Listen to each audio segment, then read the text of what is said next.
నమస్తే అన్న, అందరికీ నమస్కారం. కువైట్లో డబ్బులు ఇవ్వకపోతే కానీ ప్రవాసులను దేశ బహిష్కరణ చేస్తామని చెప్పి ఒక కువైట్ అధికారి అయితే ప్రవాసులను బెదిరిస్తూ ఉన్న విషయం అందరికీ తెలిసిందే. అతని యొక్క కేసులో మనం చూసుకుంటే కువైట్ కోర్టు సంచలనమైన తీర్పునిచ్చింది.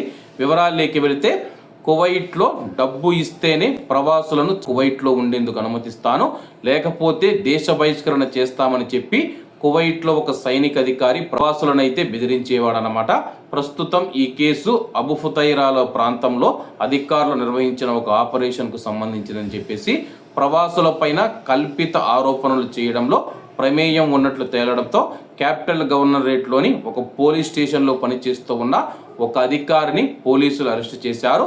వ్యక్తిగత వివాదాలు లేదా ప్రతీకారం కారణంగా ఇతర దేశాల నుంచి వచ్చిన ప్రవాసులను బహిష్కరించాలని కోరుకునే వ్యక్తుల నుంచి ఆ అధికారి ఒక్కొక్క కేసుకు 500 దినార్లు లంచం తీసుకున్నట్లు విచారణలో తెలియదనమాట.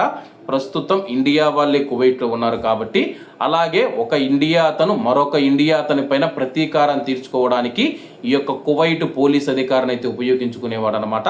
500 దినార్లు ఇచ్చి మనిషిని కువైట్ నుంచి ఇండియాకు దేశ బహిష్కరణ చేయాలి, ఫింగర్ వేయాలంటే కానీ 500 దినార్లు తీసుకొని ఆ యొక్క ప్రవాసుడు ఎటువంటి తప్పు చేయకపోయినా అతని పైన ఆరోపణలు మోపి దొంగతనం కేసు లేకపోతే మద్యానికి సంబంధించిన కేసు ఏదో ఒక కేసు అతని మీద పెట్టేసి కువైట్ దేశం నుంచి బహిష్కరించేవాడు అనమాట. ఇలా చాలా రోజులు కొనసాగింది. అలాగే కువైట్లోని అధికారులకు దీని గురించి సమాచారం అందడంతో అతని పైన నిఘా పెట్టి పక్కాగా అతన్ని పట్టుకోవడం జరిగిందనమాట. పట్టుకున్న తర్వాత అరెస్టు చేసి తాజాగా అతన్ని కువైట్ కోర్టు ముందు హాజరుపరచగా కువైట్ కోర్టు సంచలనమైన తీర్పునిచ్చింది. ఆ యొక్క కువైట్ అధికారికి 10 సంవత్సరాల జైలు శిక్ష మరియు అలాగే జరిమానా కూడా విధించినట్లు అధికారులు తెలియజేశారు. కాబట్టి అందరూ బాగుండాలి, అందులో మనం ఉండాలి. అందరికీ నమస్తే అన్న, జై హింద్.